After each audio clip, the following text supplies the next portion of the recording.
আজকের সুযোগ, গরু নেব না ছাগল নেব, যাই আগে ছাগল দিয়ে আসি।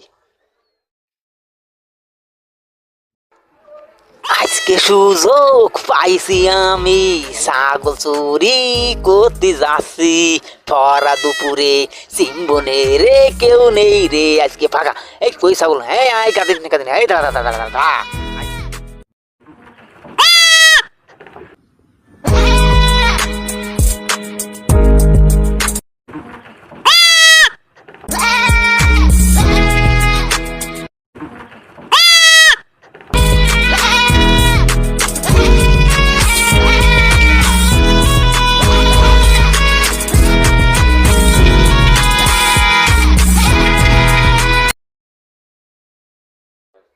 আজকের সুযোগ, গরু নেব না ছাগল নেব, যাই আগে ছাগল দিয়ে আসি।